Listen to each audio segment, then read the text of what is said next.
Hey everybody, welcome back to Let's Play Tower of Guns. I'm Nai. I'm Mako, and we're going to take another whack at... I'm doing Taco Terror. No, you're going to Taco Terror. Yeah, so we're not going to take another whack at the... Yeah, I'm not doing Tunnel Rat again. Tunnel Rat. I'm going to take a break. Not until your sanity is recovered. I just need to figure out a good gun to do it with. I thought that using Blatherskite would be good because, very high damage, very high accuracy. But it just ends up shooting too slow. On the other hand, I was using Egon's Pride, which is very high speed, but the lack of accuracy hurt me. So I'm gradually coming to the conclusion that I'm probably going to want to go towards something like the Babel gun, but the self-damage kind of worries me. So we're going to see. Until then, we're going to go with the portable pizza launcher, and we're going to see if we can actually launch some pizzas, which is something we have never successfully done.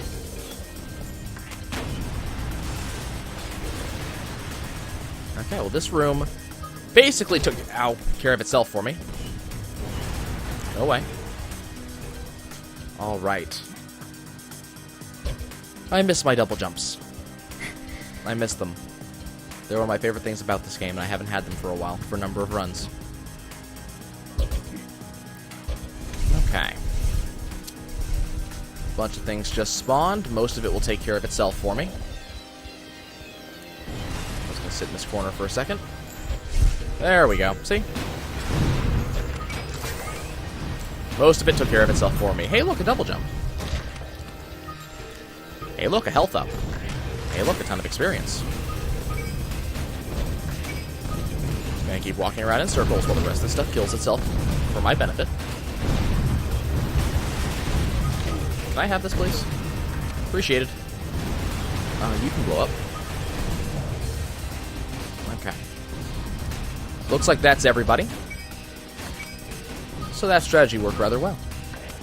I gotta say. Next, let's go kill the big things that are shooting at me.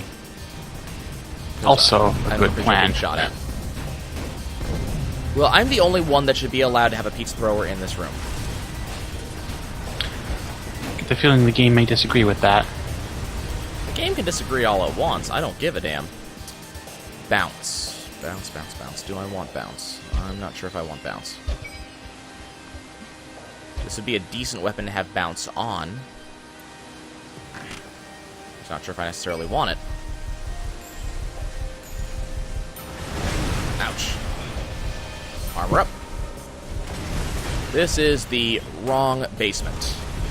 It's not a basement that I like. These guys don't give you anything.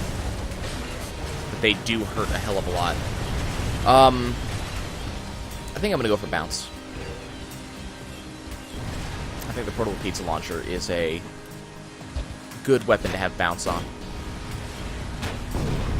Stop doing that. I wouldn't mind getting spread on this, too. Uber might be good, especially if I can get pizzas. Lots of options. I'm just, in my head, I have the mental picture of Uber pizzas, and I like the idea. Okay. With or without pepperoni? That is the question. Depends on the day. I'm quite partial to barbecue pizzas. Okay, I'm going to just sit here in this corner. So I've kind of noticed, because of where I'm sitting, she has a really hard time hurting me. I say this, then she drops a bunch of stuff on my head. Tempting fate. She's dead. She just doesn't know it yet. Fall over already. There we go. What did she drop for me? Sanctitalis Fire. I don't like this item. On a list of really not good items, this is one of the higher ones up on that list. I don't like it. Oh ye the holy pin and count to 3. That actually is a joke made in this game with this item. Was where I was going with it too, so... Mm-hmm. Except in the game, the joke, I think the joke is just 1, 2, 5. Both are valid. Mm-hmm. Okay, let's move on to level 2. 50% of secrets found. Oh well. Foundry. Okay. Hopefully we do a little bit better. You know, often at work, I have people who come in and need to replace the thumb grips on their controllers. And, you know, I hand them the appropriate item and we move on. What I never understand is exactly how they wear through them, because I mentioned last episode that I have this, you know, controller that I've had for a number of years that I'm still using. The thumb grips in this controller are still okay. I have never had to replace them. So I can't understand what people do to replace these damn things. I must admit, I'm just thinking, why thumb grips? Why thumb grips specifically? Well, wait, that's what your thumb's always on, right? You're always, like, your fingers are always moving against the thumb grips at all times. So I guess they wear through eventually, but I've never had it happen. Yeah. Now, what I have had happen on many occasions is I've had animals eat the thumb grips. And on one or two occasions have had cousins who ate the thumb grips. So I can understand that happening, but it shouldn't be as big of an event as it seems to be, you know? I was going to say, if people are eating the thumb grips, they may have some slightly larger dietary issues to take care of. Well, when I say they're eating it, like they're like 3 years old or something. Yeah. Okay, not enough jumps to get to the secrets in this room, so we're just going to move on. I'm not going to waste time on this. Okay, just kill you two, because I don't want to deal with you. Can I get up here? Yes, okay. Difficulty down is definitely worth buying. Oh, hi. Yay. Hello, Pinata. Thank you for joining me. Excellent. So another request I've had, which we may fulfill today. I can't promise anything because it really does depend on how the run goes. Someone requested that I go to Bullet Central and I investigate for any potential secrets in Bullet Central. The problem is, such a request requires that we get a very powerful run, because if I remember correctly, the enemies in Bullet Central respawn. So this will require that I actually am doing very, very well. Right. But that is a plan. We're going to go for it if the opportunity arises. Just all go away, please. It's almost kind of exciting, you know. I never really talk about the channel much, but it's always kind of exciting that I've actually reached a point where I'm getting requests. It is kind of neat. It is. It's a very cool thing. Doesn't happen very often, but it's happening. Trying to decide if I want to go for that secret in the lava. It may or may not be worth it. Yeah. I have 2 double jumps, so I don't have to be in the lava for very long. I'm just suddenly, I'm oddly enough, I was rewatching some of the old ones, old videos, because I wanted to see who had commented and who hadn't. And the very first one I ended up on was you'd actually had a very good run. Started out in the second floor, you walked into the lava, and you found that you'd gotten to the secret in the lava, and you did not have sufficient health to get back. That must have been a fairly recent one, because I remember that one. Like, I knew that's where you were going with that. That would have been like in the 30s, I'm guessing. But, oh, hey, we're shooting pizzas! We are! Whoa. We're shooting pizzas! Yay! And they are pepperoni. Or sausage, I can't quite tell. Now I need to get Uber. Because I want to shoot Uber pizzas. But yay, for the first time we have successfully actually gotten pizza lobbing. Which is exciting. The legends, they're true! Yep. Because, you know, we got to level 6 with other weapons. Like, other weapons, we successfully pulled this off. We never pulled it off with the portable pizza launcher. I had feared that this weapon was cursed for all eternity. Still makes the same sound, though. What kind of sound were you expecting it to make? Squelch? Yeah, actually. That is about the sound I was expecting, because honestly, if you've ever had a pizza fall on the floor out of the box, it doesn't make a shink sound. Yeah, I try not to do that. I have been lucky in that regard. The only time things tend to fall on me involves Chinese food. I worked in a pizza company for a while, so I occasionally heard that sound. Oh dear. That's a lot of explosives. Yep. That is indeed a lot of explosives. So I'm just going to go over here while they explode, and I'll go collect the stuff in a second. I'm gonna be over here while you guys sort Are yourselves they done out. exploding? They are done exploding. That's basically the plan, actually. And it ended up working. Random gave me nothing, which is better than the random giving me something bad. Excellent. Well, we have a number of double jumps. I don't actually need all this experience I'm picking up, but, you know. Still can't get up there, and that's actually one of the secrets I have never gotten. You just never had enough jumps at I've the never been appropriate in this time? room when I've had enough jumps to actually successfully get up there. And I still don't have it. Okay. Well, we'll move on. It's just a bizarre thing. Like, there's... I know that we keep on finding these rooms that I've never been in the first place.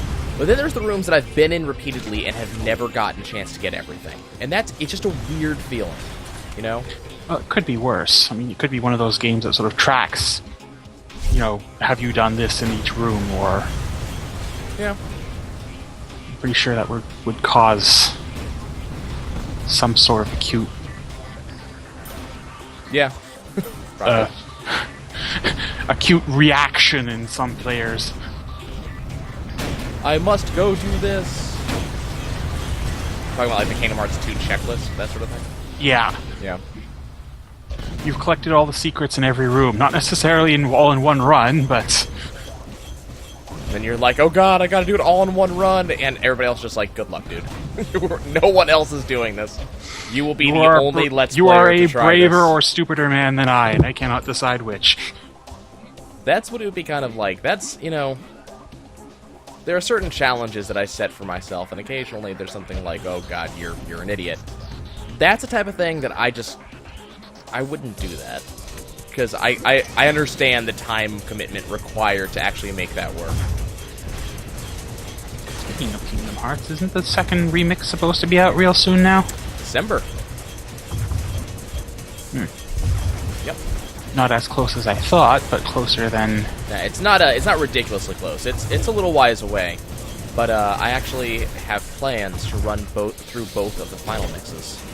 Nice. And get them done. Which, I mean, that's like 6 different games, so it's something I gotta do. Well, the first remix is Kingdom Hearts 1 and Chain of Memories. Chain of Memories. And they give you like a movie of 365 days.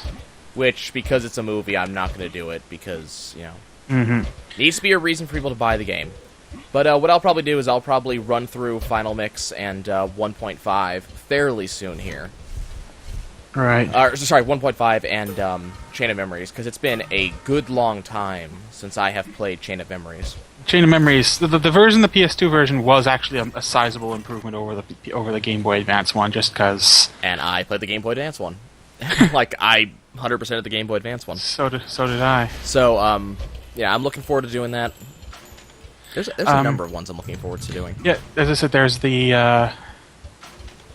what's the name? This Kingdom Hearts 2 is going to have the remix, and I think it was Birth by Sleep. Yep. Which I have actually never played. I've heard rumors, and these are only rumors, so, you know, give a grain of salt that at one point they may have considered a remix, a remix treatment of Dream Drop. There was a lot of hope that 2.5 would contain Dream Drop Distance content. I really doubt it. Well, I doubt it too, because like it's not like they couldn't, but it's also fairly recent is the thing. Like these other games we're talking about, when we talk about Chain of Memories, we're talking about Birth by Sleep. Chain of Memories is pretty damn old. Like, that came out a while ago. It came out after Kingdom Hearts 2, if I remember correctly, but not considerably. No, it came before because they still had the story. They have released it. Before? Pretty sure. I thought it came after. They tend to release the story-related stuff in actual order. Well, but the DS ones came before Kingdom Hearts 2. But they actually came out afterwards. Oh, the DS ones came out. And Birth by Sleep came out. Or Birth by Sleep takes place a long time before Kingdom Hearts 1. Yeah, I was gonna say no. Chain of Memories came out before 2 though. That much I do remember. But the thing about the 3DS one is that one, it's fairly recent, but also it requires content that would require a touchscreen. That's the thing. Like, looking at it, I don't think what they have there would really like. They could. It would not really. It is touchscreen content, but it is not really what I would consider necessary touchscreen content. Like, there is nothing there that could really be reproduced in another form. Maybe, but that requires a lot more work than I think they're doing on these remasterings. But who knows? Maybe they might. Knows? But me, I'm looking forward to it. I really I want to get that done. I want to see a high quality Birth by Sleep. But, I mean, for me, there are other games that I need to play beforehand, because, you gotta remember, to anybody who's actually followed this channel, I actually did Kingdom Hearts 1 and 2 last year. It actually hasn't been that long. My Kingdom Hearts 2 Let's Play ended about this time last year. So, and that was, I'll be honest, some of that was excruciating to do, because some of that 100%ing it is ridiculous. So while I'm looking forward to running it, I think I'm still going to wait a little while longer before I actually start doing it. Give myself a little bit more time. There's a couple other games I still have on my radar. Yeah, there's at least a few games coming out before the remix, 2.5 remix comes out that I've definitely want to get through before I even think about touching it. So yeah. I mean, I'm not too worried about getting through other games, because I generally give myself enough time to play other games. But it's, in some of the cases, it's... Where are these shots coming from? Is it these guys? Okay, one's this guy. There's that guy, but those guys aren't aiming tilted. Who's the... That's who it is. Okay. Those two are dead. I mean, I generally give myself enough time to play through all the games I want to play, so I'm not worried about that. No, I was just saying, there are other stuff more readily. I have already played through, like, Kingdom Hearts 2 way back when the remix will be nice, but it's certainly not, like, on the front of my... Yeah, it's not this most, like, I must play this game. Yeah, there are stuff, I was basically saying there is stuff coming out soon that is much higher on my priority list. Mm-hmm.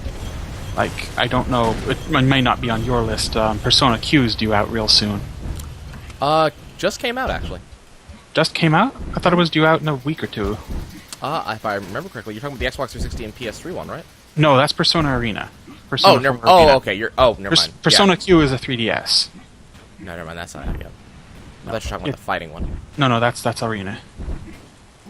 Like Arena Ultramax. Arena Ultramax, yeah. It's like the super event, super whatever the hell edition fighting version. It's a sequel to the first Arena, but they like to do the weird naming thing. I don't really get it.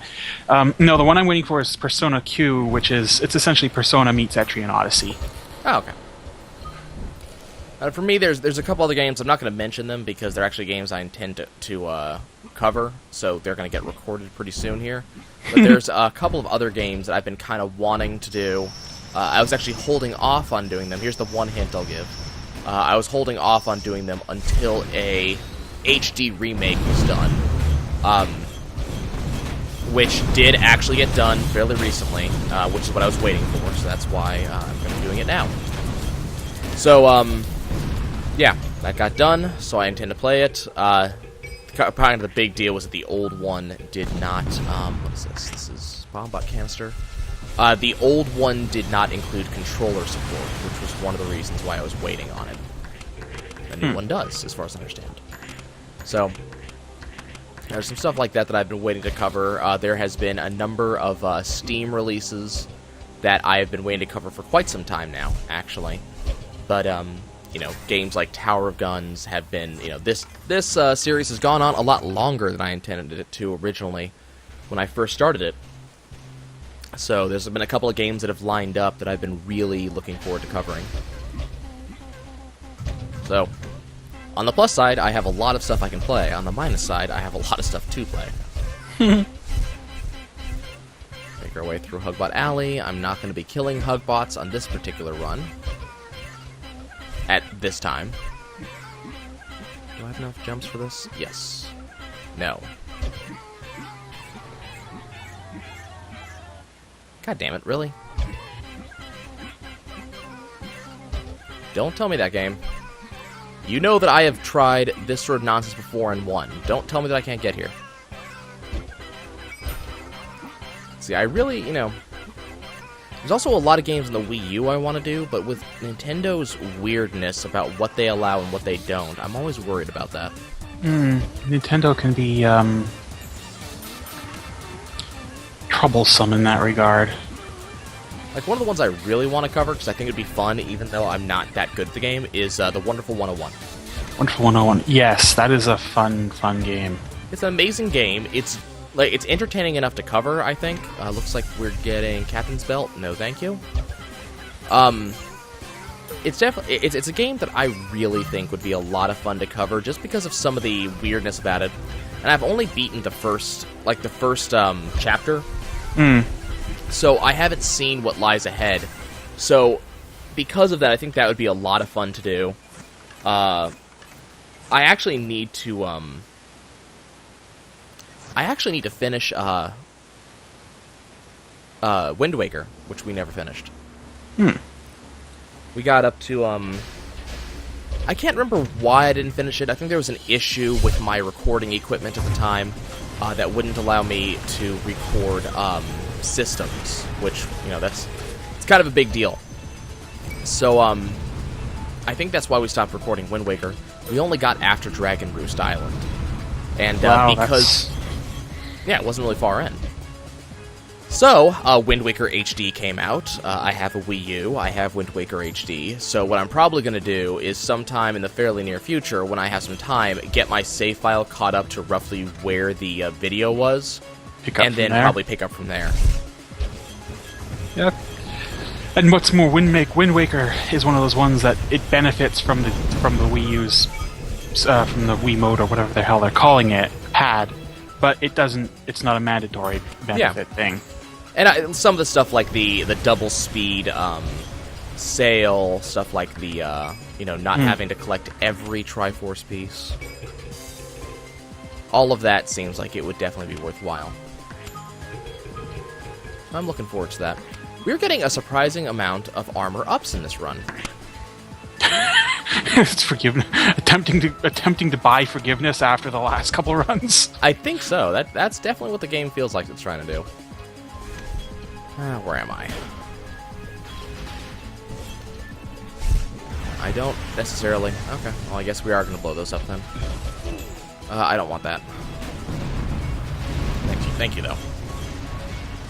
Yeah, I was actually kind of noticing that, and I wasn't saying anything, so I was kind of curious how far it would go, but one of the earliest badges we actually got was very specifically an armor up, and I'm like, game, what are you doing?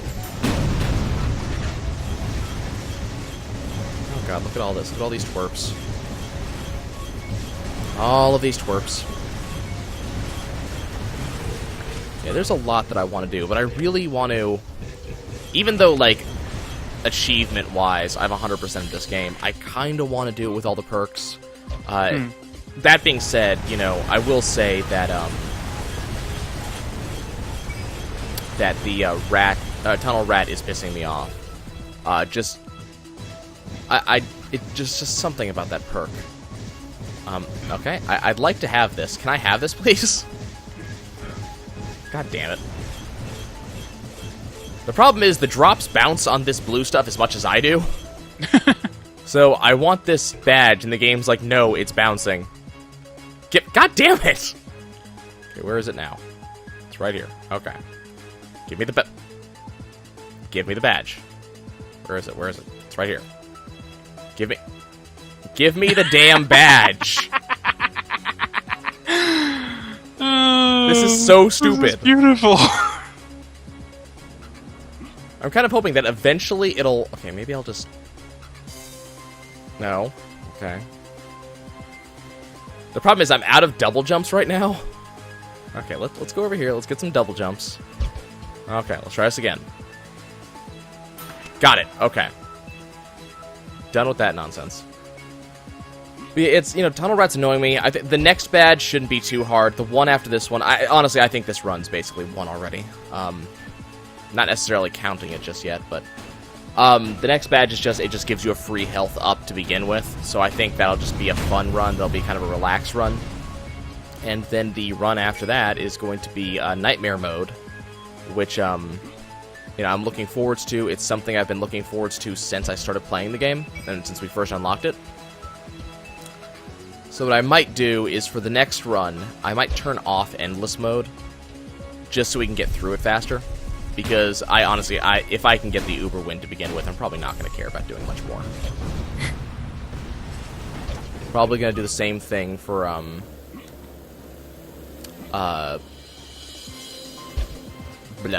Same thing for Tunnel Rat. If I can get my Uber win, I don't want more than that.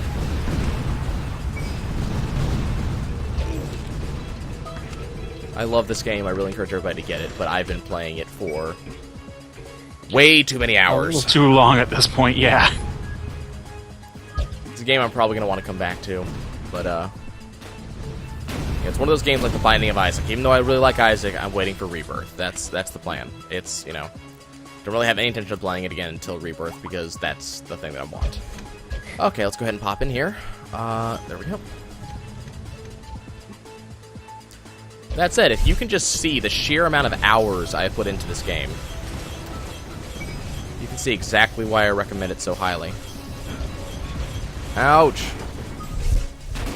God damn it, stop spawning shit on me. Here, take a blue shell. I really wish the blue shell had a habit of actually going in the direction you pointed. Like, it's a really wonderful item, but the goes problem wherever is, it wants. Yeah, well, when it starts, I know it's really hard to see this because I'm constantly moving in weird directions when I play this. But when it starts, the blue shell picks a direction that's independent of the direction you were facing when you shot it. Which is kind of, like, that doesn't... It makes it very hard to use. Yeah. My track record for sneezing every time I play this game is keeping on, I suppose. But yeah, it's a weird item to use because you can never be guaranteed it's going to go where you want it to go. Okay.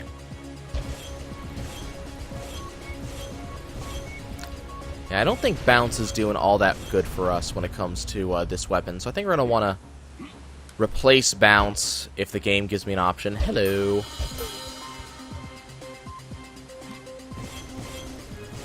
And we'll see what happens. Oh god, why? I hate you.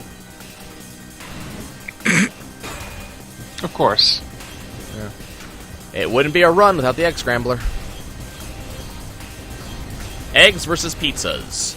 Let's do it.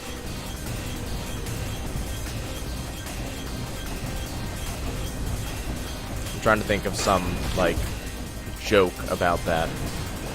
The only thing that I'm getting are, like, bagel... Or I don't like thinking bagel bites or something like that. You know?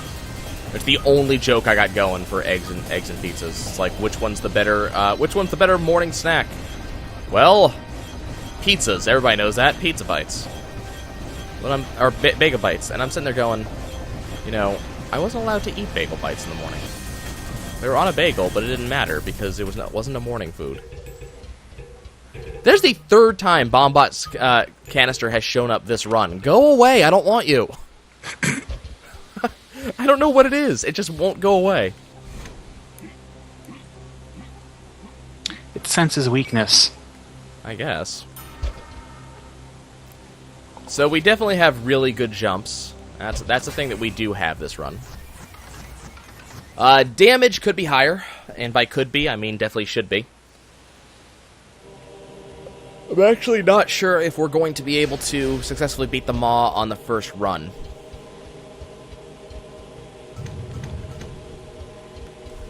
I'm actually leaning towards no. That all depends on this floor, because if I get a number of damage ups, then I might go for it. There's a health up. Because, I mean, we have the jumps for this.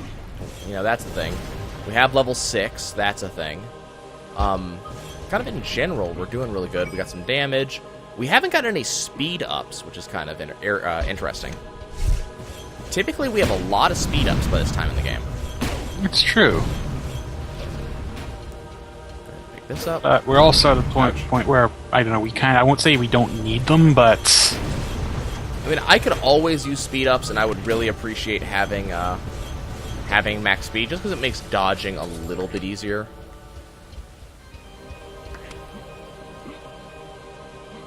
Something someone recommended, not to me in general, but said would be a good recommendation for Joe, is to code the game in such a way that if you reach max speed or max health, or no, max speed specifically, max health not so much, but if you reach max speed, the game no longer drops speed badges.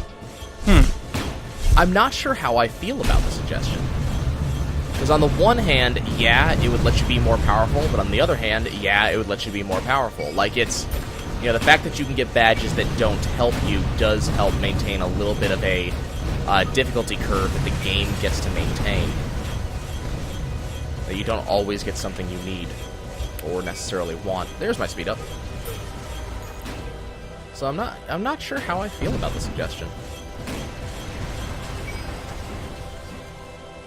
Could definitely be useful. Got some money over here apparently.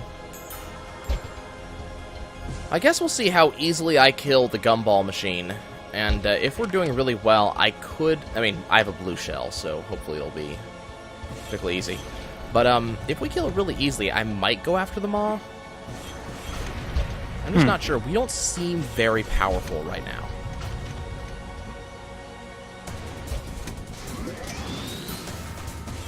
Nope, the blue shell just decided that it wasn't going to hit it. That's fine.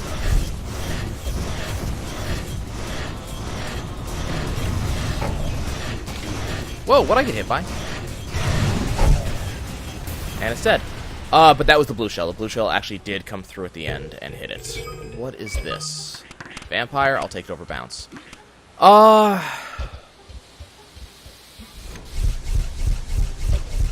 So the question is, do you feel strong enough to do it in one go, or just... No, that's not the question. You know what the question is.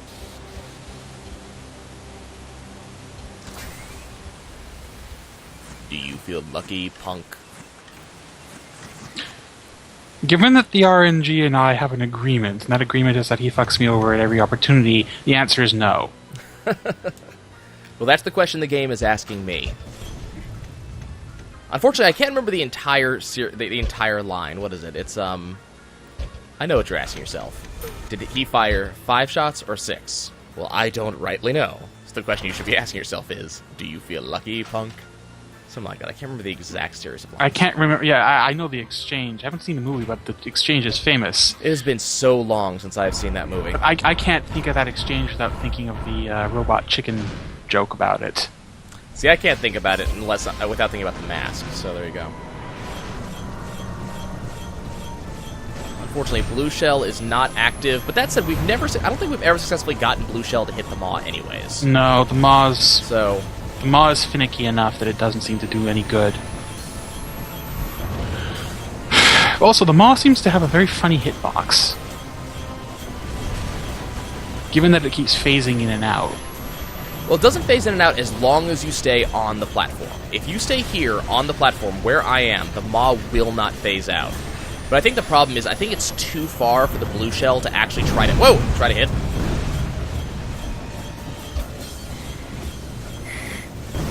Ouch. Okay. Blew me away. That's fine. The Maw just tried to zap you with a giant screw you laser.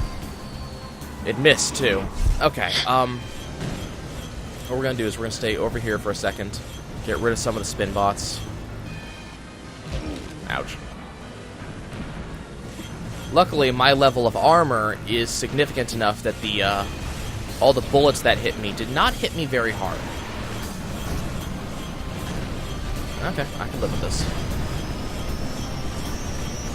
This actually gives me a couple of free attacks on it. Oh, ow, ow, ow, ow, ow. Okay. So, I think I can pretty safely say that I won. Yep. You have just gained another Uber win. Yeah. That wasn't actually all that hard, too. I'm not gonna, it's not the fastest run we've ever gone, but, Well, that's that achievement down the... that's that perk down the drain. The question is how far can you take it now? Gosh, that's how far do I want to take it, really? Well, yes, there's that too. You know, but I mean, one of my goals a while ago was to get my win percentage up to 100% by just continually getting Uber wins. And I think that might be lodged firmly in the "you're out of your mind" category. It might be. I think I have like a 30% win percentage or something like that, which that's respectable. For a roguelike, very much. Yeah. Even with the stupid deaths we've had recently, that's a pretty respectable win percentage. Now that's that's something that I kind of miss from the old NetHack days. It was old. There was a board that was dedicated to yet another stupid death. It was a board that was dedicated to chronicling the many sort of like boneheaded deaths people had that they would post up about. Like the kind of death where you really shouldn't be poking the bear, but it's Vorpal and you feel like it. Yeah. I mean, I only played NetHack a very little bit. Well, it's not just NetHack. It's that kind of. It's a kind of community thing that just hasn't repeated itself very much, and that's kind of sad. Honestly, I think it didn't repeat itself very much because there isn't a lot of games like that anymore. And I don't mean games like NetHack where you die a lot, because there are plenty. The roguelike, games are expanding at an incredibly rapid rate. I think part of the thing is that... are there no enemies in this room? Okay, then. That is... I think weird. It is very weird. I think the thing going on is that even though there are plenty of games like NetHack and things like that, I swear there's something up here. There is. There's platforms. Let me through.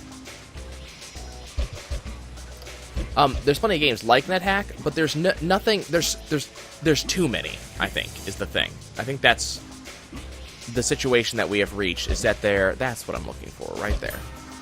I think there are too many games. So the problem is there's not a lot of games that are specifically, like, rare enough in kind that it causes that level of community. Now, there are a couple of exceptions. Risk of Rain had and has a very active... Well, I think it still has. A very active community. I was actually part of that community for a significant... Well, not part of, but watched that community for a significant period of time. As we waited for the big patch to come out that added relics and things like that. I don't think I ever played that patch. I haven't played it yet either. I've been meaning to, but I never got around to it. But, I mean, there was stuff like that. So Risk of Rain did it. Some of these games, they do it particularly well, too, just because the games are so good. But there needs to be an air of, like, mystery and stuff like that. It can't be a game that just a YouTuber can show... basically the entire game and all the secrets, It has to be something that it takes some time for all the secrets to be found.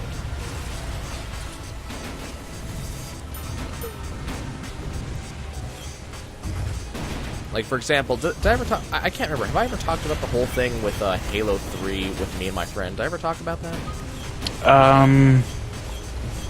Halo 3 specifically? I Halo don't 3 specifically. think so. I can't remember. You've mentioned doing it with, I think it was Call of Duty or one of them. Well, same friend. he and I have been playing Halo for forever and a day, and I'm almost certain I've told the story before, but okay, well, there will be multiple tellings of this story for people who haven't seen the other episode I told it in. Me and a friend played Halo 3 because we played every Halo together to date. The only ones we haven't done were Reach, which I don't own, and Halo 4, which had network issues, and we never finished beating it. Someday. But, so me and my friend were playing Halo 3, and this was back when Halo 3 first came out, and to let you know the level of Halo fanboyism that he and I have had in the past and will continue to have in the future, I went and got the Legendary Edition of Halo 3 that had the helmet and everything, and I went there at midnight, and it was a whole big deal. I was also first in line to get one of them, so it was a big deal. So, we were playing through, and we remember Halo 2 that had all of the secret skulls and everything, and we found all of them. I think we only ended up needing, to guide, dang it, maybe 2 or 3 skulls. Maybe not even that. Maybe it was 1 skull. I can't remember. But we did really well finding all of them. And when we heard that Halo 3 would have skulls, we were on the lookout. We kept an eye out. So, the big deal was we played through, and we went and we were hunting down all the skulls, and we were doing really well. We beat the game. And normally we would beat, we've beaten every Halo to date so far on legendary difficulty. We go for the hard of the hard. That's, I guess, what started me doing stupid stuff like, hard mode and these other games. So we did that. But there was still 1 skull that we couldn't find. And anybody who knows Halo 3 will know what skull it is. It's the I would have been your daddy skull. And this skull was just impossible. No one could figure out where it was. When I say no one, I mean, first of all, we looked, and we couldn't find it. Then we started looking online, and keep in mind, this was day 1 and day 2, and the internet technically was available, yes. But when we were checking the internet, nobody on the internet seemed to be able to find the skull either. And we were checking message boards, we were checking game facts, just to see, did anybody even have a hint of where this skull was supposed to be? And most of the skulls are pretty easy. You go to this location, and hey, look, skull. It was just someplace that was completely out of the way. And we knew what level it had to be on, because if I remember correctly, every level had exactly 1 skull on it. And we found the skulls on all the other levels, so we knew what level it had to be. It had to be the level where you killed the Prophet of Truth, or whatever it was. You killed one of the prophets. I can't remember which one. So we knew where it had to be. We just didn't know how. And we explored that level up, top to bottom. We never found anything. And so there were rumors, people were guessing where it was, people were making statements of this had to be where it was, and the one room that everybody was watching was the room where you killed the Prophet of Truth, or the Prophet of Regret, or whichever prophet it was. And the reason why is that room was special. It had it had images of all 7 Halos on it. And so it was a very special room. So everybody was watching that one, but nobody ever really figured it out what it was. And then all of a sudden, and you gotta remember, when I say this, I'm talking about 3 days here. That's not a lot of time, but back then it was a huge amount of time. It takes a lot more than 3 days to figure out all the secrets of or a lot less than 3 days to figure out all the secrets of a game nowadays. There's so many people, so many, so much, that most of the times, secrets are figured out within the first 24 to 48 hours. Anytime it lasts longer than that is kind of a big deal. So someone figured out what the secret was, and this blew my mind, not only with what you had to do to find the secret, but how cool the secret was. So if you went next to any of the Halo holograms in that room, it emitted a hum. And the hum sounded an awful lot, I think, if I remember correctly, it sounded an awful lot like a chorus, humming just one note endlessly. And what ended up happening is there were 7 Halos, each one had its own specific note, and you had to jump through the Halo in such a way that the hums played the main theme from Halo. That sounds about right. As orchestrated by Halo 1. That sounds about right for Bungie. It does. But, I mean, think about it. You had to go, and you had to figure out that when you ran through, it had to go... Yep. I think that's where it ended. I think that's all you had to do. But, that's a particularly special thing. So, it ended up blowing our mind. But for a while, there was, this big community, a bunch of rumor mongering, people trying to figure out how do you do this, how do you get there, what exactly will the skull do? Will it do the same thing it did in Halo 2? It was a bunch of stuff. But not a lot of games do that anymore. There's not a lot of this, incredibly hidden stuff. Now, there's stuff like The Binding of Isaac, where people are trying to figure out what the rules are. So what is the percentage chance that you will go get a deal with the devil? What is the percentage chance you will get a deal with the angel? The only ongoing game I can think of that has a group like that, Kingdom of Loathing, is very good about that. It in fact, I think it's from there that they developed a term for it, like for this diving in this community gathering of the information to work out the drop rates and all that. I'm not sure where the term originally came, like how it came by its name. But I think it was due to it was named after a particular item they were trying to get at the time. But it was dubbed spading. After I think it was like it was either after a particular card joke or possibly after a very particular rare item. I mean, I'm just gonna make a guess here. I'm assuming it's spading because you dig with a spade and they were digging into code and getting information. Could be. Honestly, I don't know the specifics of like how it came by its name.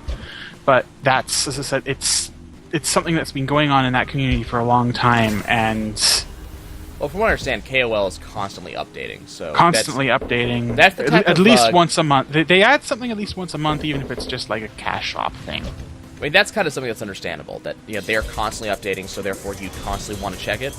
But other than them, there's not really much in the way of games that do that anymore. I'm trying to think of like recent games that had that level of mystery to it. What do you think? The problem is, there's some cases where I haven't been in a community that has done it, so that'll have something to do with it too, so I won't know because I haven't been in that community. But, let me think. But yeah, I could easily see Bungie doing something like that, because they were, back in the day of Marathon, they were very good with... Oh shit, what am I doing? Oh well. They were very good with the whole Marathon, secrets thing. I mean, it's definitely their style. But it was just, it was very surprising to what extent you had to dig into the, okay, let me see what's going on, crap, okay, good, it's a big old spider, here. I forgot that we were probably going to be facing off against the Toggo. Holy crap, that's a lot of things. Yeah.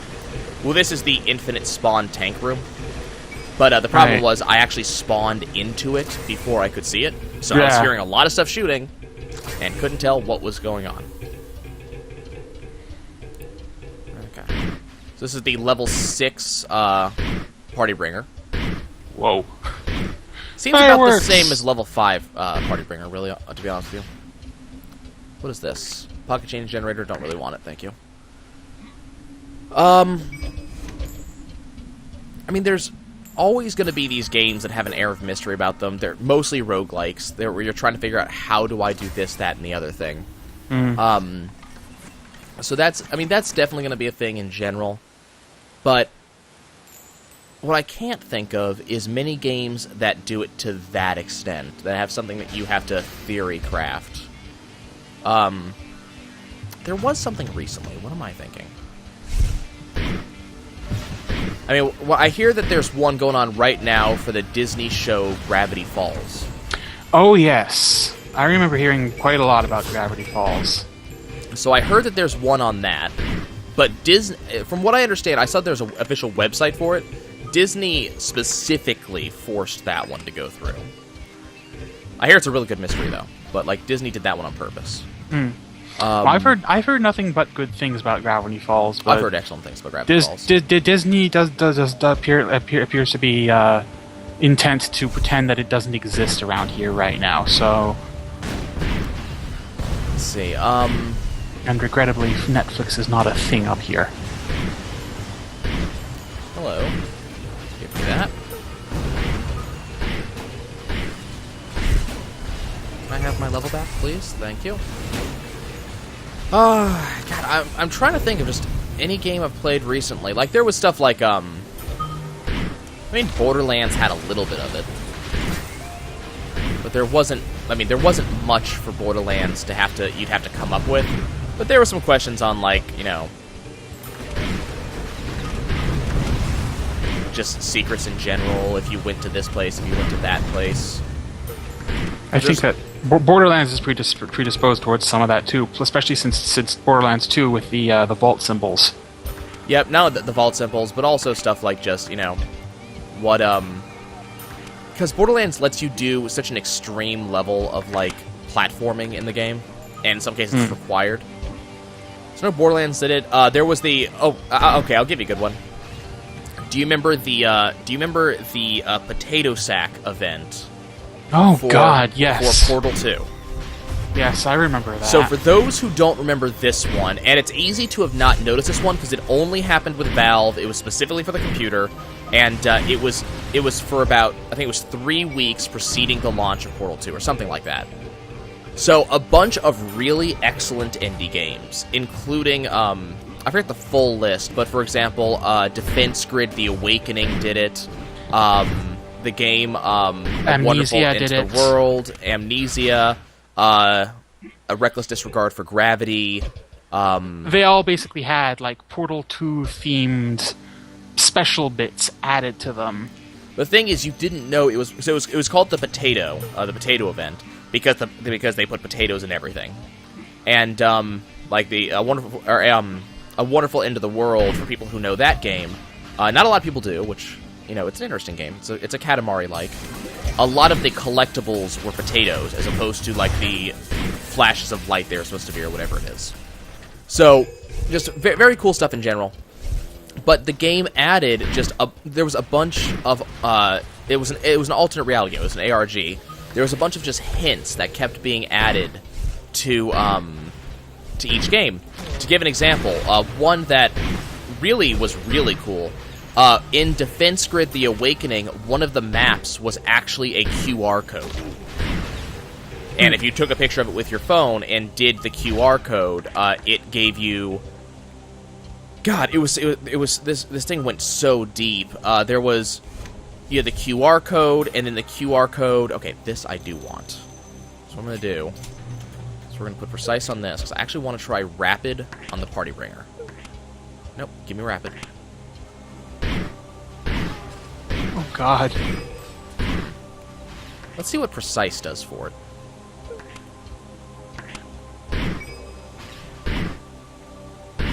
I'm not sure. You know what? I think I'm going to stick with Rapid. Oh, where'd it go? Oh, did I just lose it?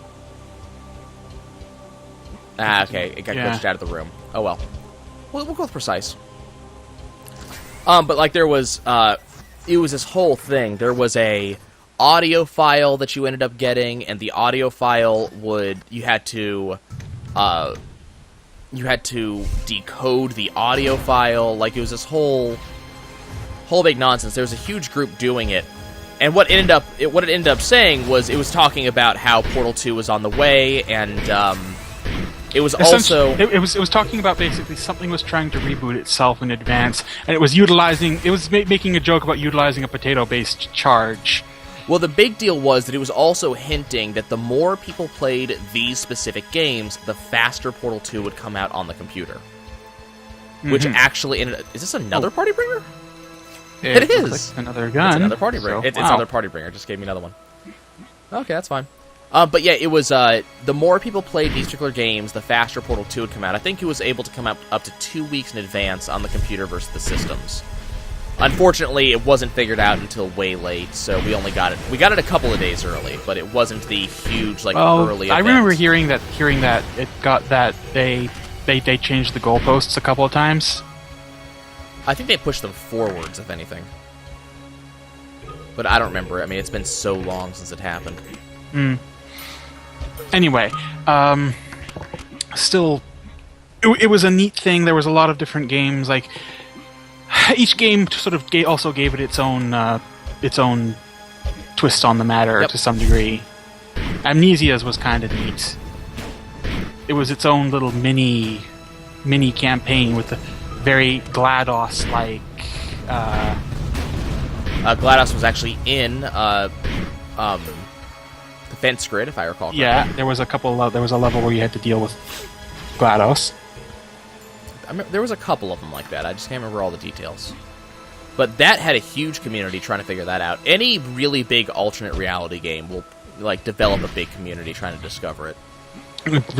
And you say alternate reality, and the one that comes to mind immediately, again, was from Halo 3, and that was the I Love Bees. See, I'm not sure if I remember what you're talking about. There was a website, I Love Bees. It was supposedly, it was presented as a beekeeper who really liked bees, and it was just sort of, website. But it was, in fact, a bunch of... it was as someone was supposedly hacking the system. Or hacking the website, and it turned out that this was like a really huge ARG involving like AIs from Halo and some sort of thing. I think it was a setup for Reach, actually. It was a setup for one of the Halo games, and I cannot remember what it is now. Yeah, I don't remember. This is not one I was ever part of. I wasn't part of it. I found it after the fact, but it was actually really, really neat to look at. Some more armor. I'm having trouble thinking of games that had that level of mystery to major parts of the games, because a lot of games lately have been just incredibly straightforward about how they work. And, it's kind of depressing. Now, I'd really like, that level of stuff in there.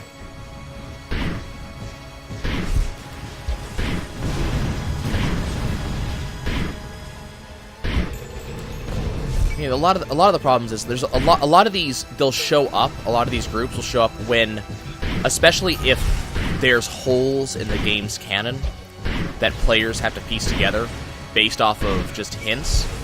So I think stuff like Left 4 Dead ended up doing a little bit, a lot of Valve stuff ends up doing it because they don't like to fill in every hole. They like you to have to figure out a lot of it. Or come up with your own theories, and then, just go ahead, assume this is true, because we're never going to tell you. Fanon is an extremely dangerous thing. Mm-hmm. It definitely is. I'm sure there's some that I'm just not thinking of that are incredibly... Nope. That are incredibly obvious, and I'm just having a hard time thinking of them. God damn it. And I'm sure it's been stuff I've played, too. I mean, there was always, you could always include some of the spoofs as well. Like, there was stuff like, well, okay, I can give you one, I think. I was never part of this community, but I think that's how it ended up developing. Spelunky and the Hell Runs. Because think about Spelunky for a second and what you have to do to go to hell. So first of all, you have to get the Udjat Eye, which is only found in levels 1 in the cave, so levels 1 through 4. And you have to, in order to get it, you have to get the golden key. Then you have to go find the treasure chest on the same level as the golden key, and then you have to get the Udjat Eye. So that's step 1. Step 2 is use the Udjat Eye in the jungle, and it will point out where the black market is. Step 3 is buy the Ankh, and the Ankh is particularly expensive, so that's not exactly an easy thing to do in general, or just kill the shopkeepers, but still, not easy. So then you do that, and step 4 has it with the Ankh. You must, on the level with the Moai head, and keep in mind the Moai head has a picture of the Ankh on it. This isn't a huge jump in logic, but on the level with the Moai head, you have to die. And dying is something that players don't typically do, so that's not exactly something obvious. Then once you do the Moai head, then you have to go to the temple, where you'll find Anubis. And you have to kill Anubis and pick up his staff. And the thing is, his staff will typically kill you if you use it, so most players aren't going to use it much. Then, on the next level after that level, you'll find a golden door, and you must use the staff on the door. If you haven't done the preceding steps, it'll just tell you the staff fits but nothing happens. Or I must have not done it right, or something like that. I forget the exact comment. Then, once you do that, you get to go to the City of Gold, and on the City of Gold, you must then pick up the Necronomicon, which, when you do that, you get attacked by Anubis again. Once you pick up the Necronomicon, then you must go and do the Olmec fight. And in one specific section of the Olmec fight, the Necronomicon will start, the jaw will start moving a lot. And you must then dig a hole through the ground layer as if you were killing Olmec, as usual, but it has to be over that specific point. And down there will be a door. And the problem is the door's above the lava, so you also have to have Olmec die in the lava at that exact point so you can stand on its head to go through the door. Congratulations, you have reached hell. A lot of that is stuff that, like, I can't see just most players just typically doing that. So there was a big community that had to figure this out. And what's more, the eggplant runs. Like, Mako, how much did you ever get into Spelunky? Not very. Do you know about, like, the eggplant stuff? Like, what that is? No. This one's new to me. Okay, so the eggplant was the big thing that happened. It was the biggest deal in Spelunky for a long time. So what happens is, do you know about Kali's altars and how they work? You sacrifice stuff on them, and you get you get points based on how much she likes to sacrifice, and she gives you stuff. And so one of the things that you can do is that when you sacrifice stuff on the altars, if you sacrifice enough, Kali gives you something called the Kapala. Right, I know that much. And then you get blood, and the blood gets used blood to give gives more you health. Yeah. So, what also happens is if you take a mystery box from a shop, so you have to buy the mystery box, not open it, and sacrifice it on the altar, you get an item called the eggplant. And it's kind of a joke item. The music changes when you get the eggplant, and you can carry it around. And if you get hit at all, the eggplant breaks. So you gotta put it down and complete the floor and then go back and get the eggplant, things like that. Well, I guess a theory started, or someone successfully did this. They brought the eggplant to Yama, who is the king of hell, and they hit him with it, and they said something happened when you did this. The weird thing about this is that doing this requires a lot of work. This is not just something you can just do and just, oh, I brought the eggplant to Yama. First of all, when you go through the Moai head, or when you die at the Moai head, you spawn inside of it, and there's no way to get out. So you have to find some way to get into the Moai head with the eggplant. Turns out, when you break Kali's altar once, she gets pissed and throws spiders at you. If you blow it up twice, she gives you something called the ball and chain, which is a gigantic ball and chain that really slows you down. But the ball and chain is coded in such a way... excuse me 1 second, guys. Yay, snowball delivery. Turns out that the ball and chain is coded in such a way that if something would impede the ball of chain moving to catch up to you, if the ball and chain is dropped from a sufficient height, it will break a block. And if you are falling and the ball of chain hits something that would impede it following you the way it's supposed to, it will also break a block.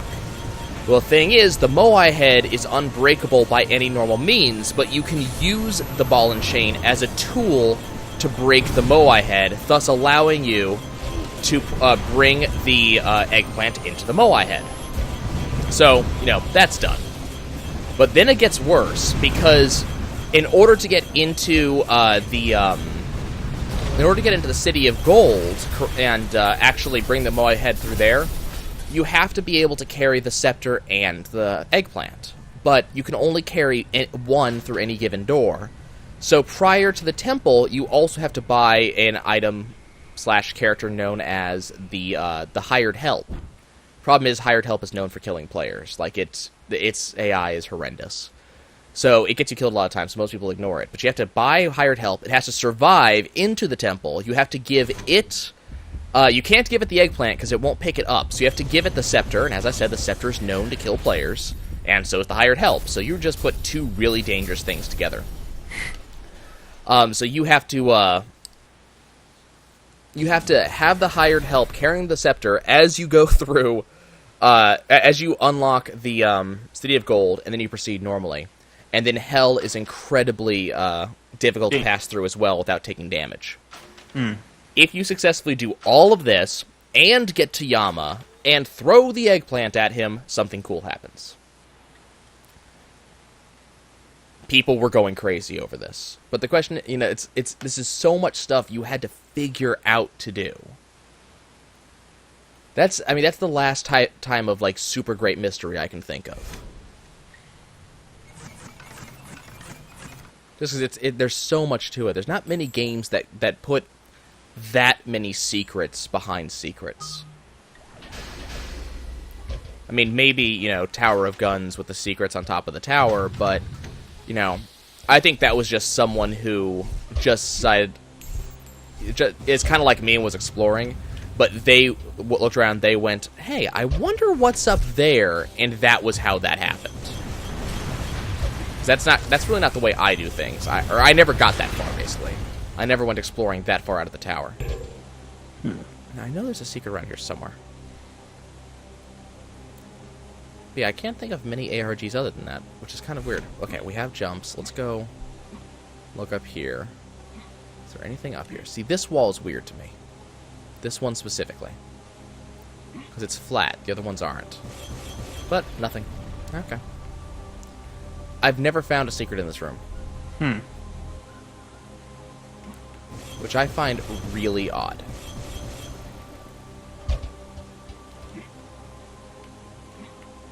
But okay. We'll move on. Okay, so I guess we have reached the point where I wouldn't be particularly against trying to, go to, whatever it is. The gun zone. Everything on top of my head. Bullet Central, whatever it is. Like, we've kind of hit that level of power. We've kind of done everything that I really want to do. We've beaten the mod twice. I mean, this run with and each time I've done it, I've completely failed to like pay attention to the one thing I wanted to on this run with the Maw. Which is? This is the Dude Bro story. I'm kind of curious to know what the epilogue will be. I am kind of curious too. Oh, hello. There's another secret I've never found in this room. Okay, let's go up here. Well, it sounds like, from what I'm able to piece together from, like, what it looks like the military bro goes missing. And, the 80s bro is particularly upset about it. I think what we're going to do, because I'm kind of curious, because the Bullet Central gets you from any room you're in directly to logistics. So I kind of want to do it on logistics, or on, even better, on Sanctum, and see what happens. Huh. We'll have to see. Is this... Okay, that's maxed out, too. Yep. Okay, we'll move on. 100% of the secrets found. Excellent. Foundry time! Okay.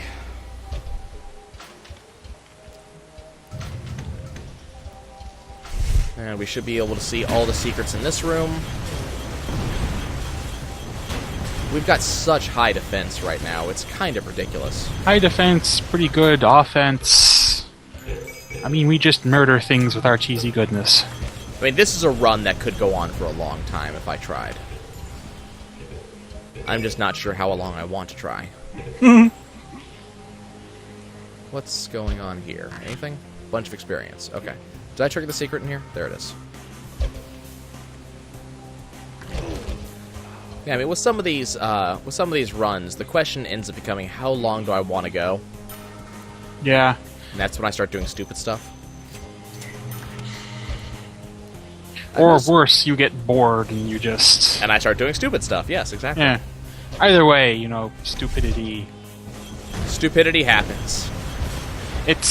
I've got a bunch of friends I play Payday 2 with, and we've been doing a lot of Shadow Raid as of late. Mm-hmm. And when we get enough bags to satisfy the requirements, we then label it to be officially Stupid O'Clock.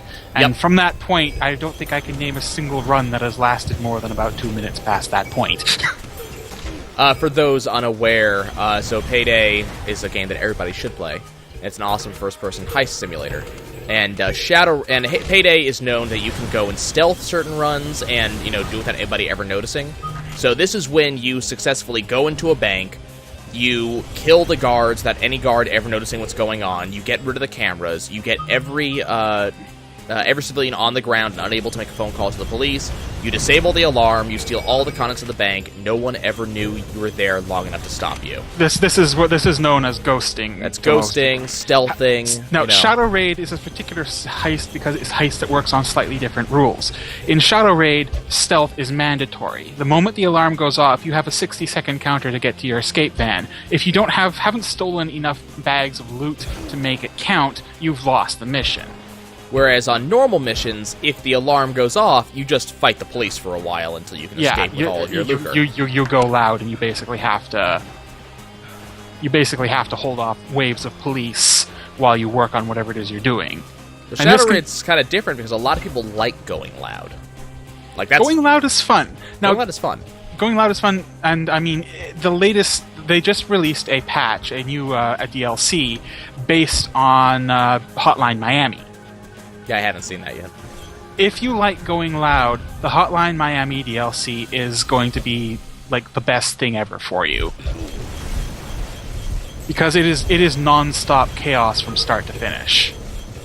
See, I like stealthing things, but it's just because I like doing things the hard way. Oh yeah, if you can do it, when you pull it off, stealthing something can be immensely satisfying. It's just that sometimes it's just more fun to shoot a lot of people. Well, I'll put it this way, you know Big Bank, right? Big Bank, yes. Have you seen the successful solo stealth of Big Bank? I have not. It was one of their one of Overkill's recommended viewings on YouTube. One man on I don't know if he did it on Overkill or Death Wish, but one of the two highest difficulties at least. Successfully one man stealthed that mission, and that mission is meant for 4 people. So he was amazing. He did it perfectly. He got the maximum amount of loot out. It's also up until the most recent DLC, it's also the only mission that uses a completely different planning pre-mission setup system. Yep. Which was, they call it pre-plan. Normally you pick a bunch of what they call assets and you just say, I want these particular bonuses. In the Big Bank, you get what's called pre-planning, where you literally get to say, I want this here, I'm using this particular method of entry and exit. What did I just find? I don't know. What is it that you just found? I don't know. I don't know where I am. Anyway, the latest, as I said, the latest one okay, I see. Okay, I see where I was. So the latest DLC is based on Hotline Miami, and it also uses pre-planning, although it is a lot more loud, as fitting Hotline Miami. Mm-hmm. In fact, the music is apparently a mixture of like Payday 2 and Hotline Miami's sort of soundtrack styles.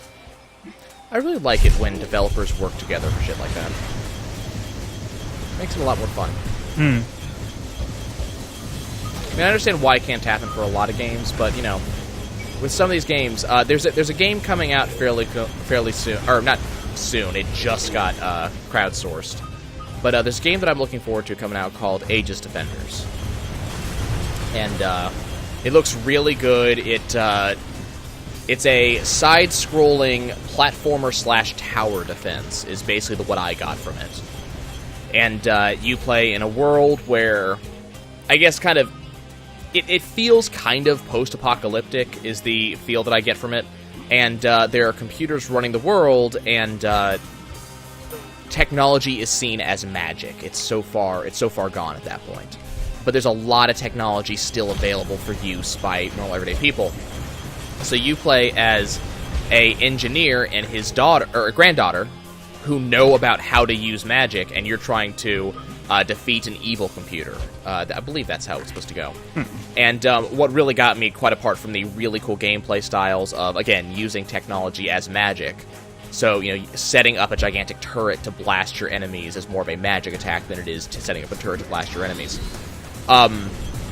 Well, one of the things that what I really like about it is that the art style reminds me very intensely of Miyazaki work, which I think is intentional.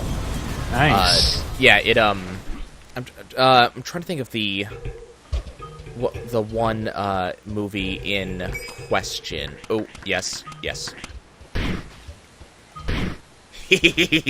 Oh, God. Thank you. That's exactly what I was wanting.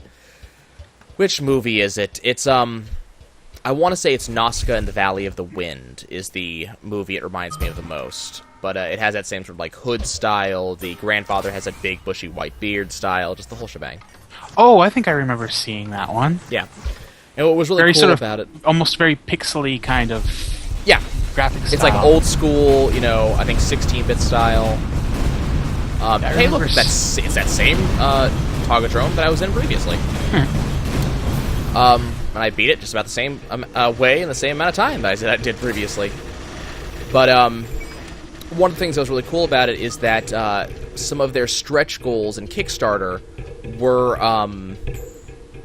crossovers from other big games. Which was very cool that other games, actually apparently other games came in and asked them, can you put our character in? We think they'd be a good fit as like a DLC or skins or fun stuff or attacks.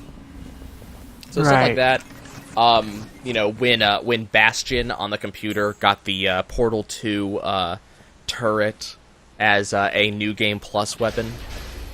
And just stuff like that, which is ridiculously cool, even though it can't happen all that often. See, I also like that, but there's a particular, every time I think of the collaboration, there's a particular set of games that I really wish we could get over here, but part of the reason we don't, and it's the same reason we don't see a lot of collaboration stuff, is that it only happens among indie guys these days, because indies don't really care about this, but I'm sorry, the US and the Canadian copyright system is a clusterfuck. It is completely a clusterfuck.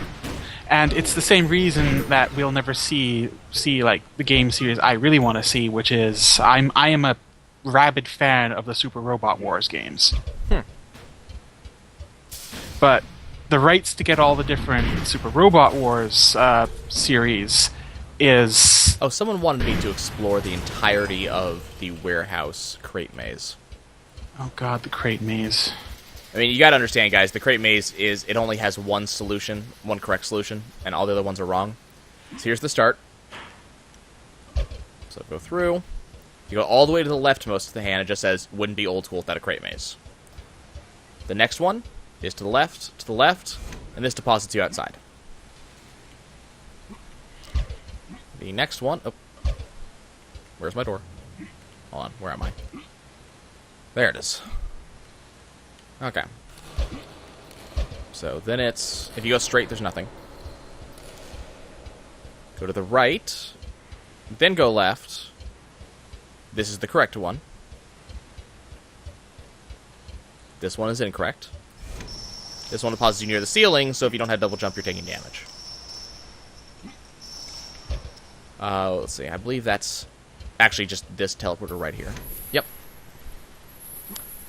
So that should... show you the crate maze, basically. That's almost the entirety of the crate maze right there. And this just goes to a dead end right here. So that's it. Someone wanted to know if there was any, like, uber secret in here, and I'm sorry there isn't. Here's the correct one. And the only reason I care about going up here today is that... Oh, is this the EXP lobber? Please tell me this is the EXP lobber. Please, please, please. Yes! Oh, okay. God. I have been told that the EXP lobber on level 6 no longer loses EXP. That's why I wanted it. Let's see what happens. I want to see how many of the Uber weapons we can get to level 6. Not the Uber weapons, but like the in-game, you can only get these in-game, not in character select. The special weapons. The special weapons, yeah. Okay, this is at level 6. Let's see what it shoots. Yeah.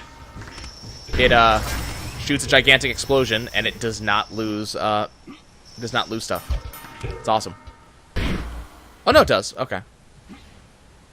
Huh. Maybe it does.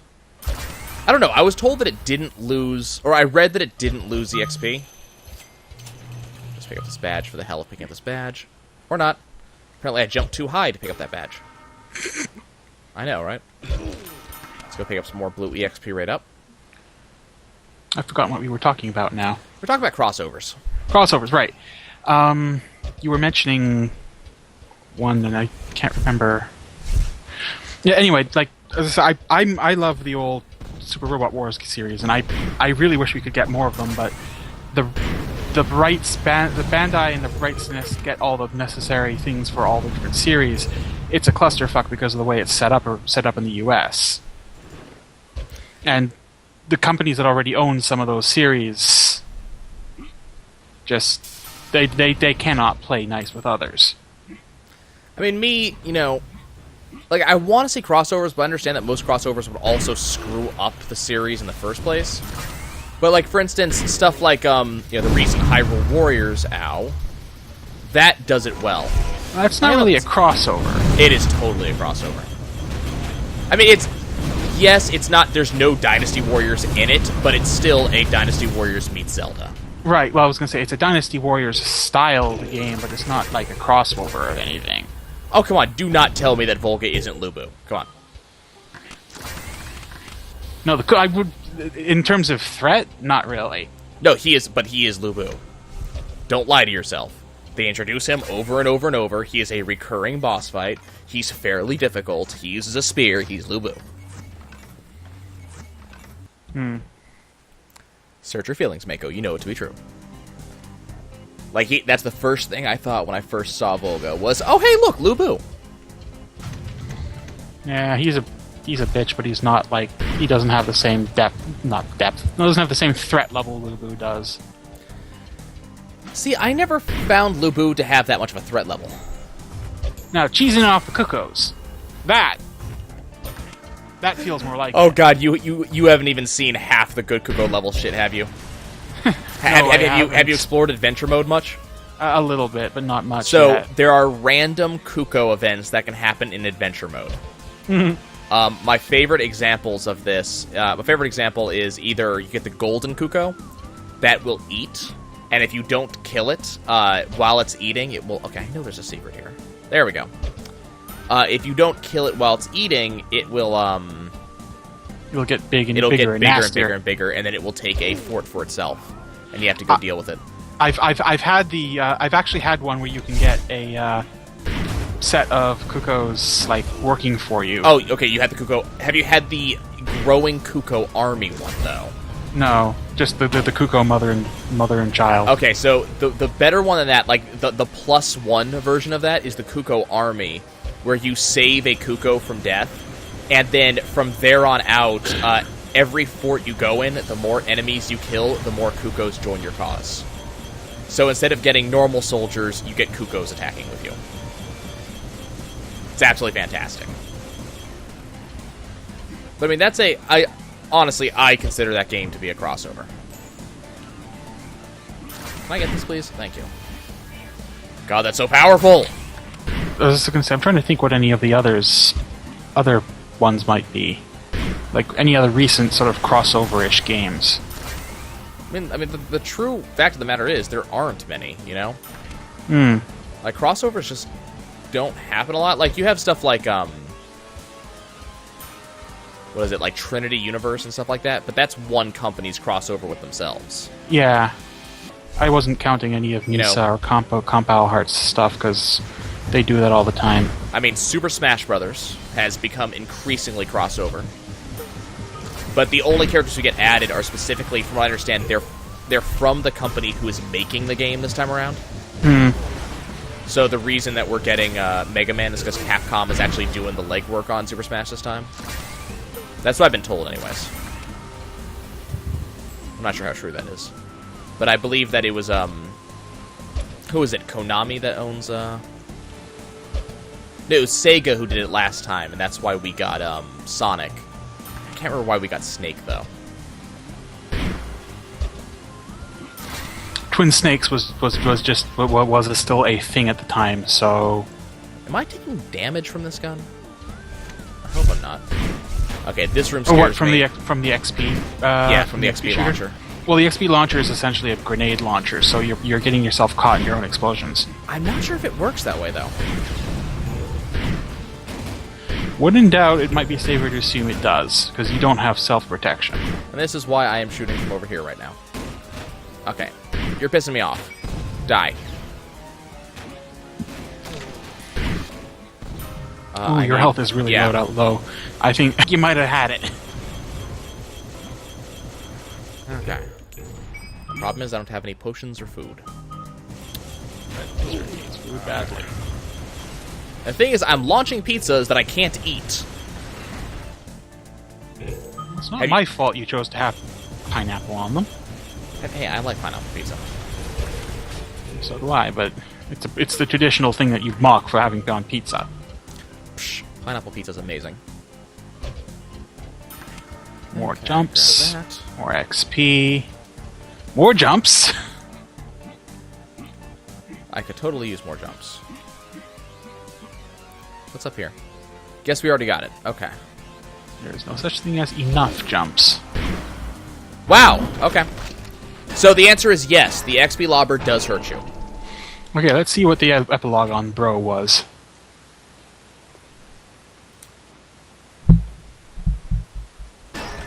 Truly There's the epic. epilogue. Truly epic. Looks like a military bro went down with the ship. Still, XP lobber.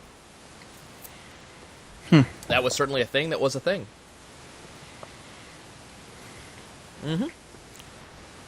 I'm sorry, folks. The snowball that's been sitting and melting on my desk has gotten my attention now. So, we'll see you guys next time as we head into... Have I hit 99% completion? Yes, I have. Okay. So, well, I'll see you next time when we head into... Probably Lifeline will be my next perk. And then I'm going to have to make a tough choice between Nightmare or Tunnel Rat. We'll see you guys soon.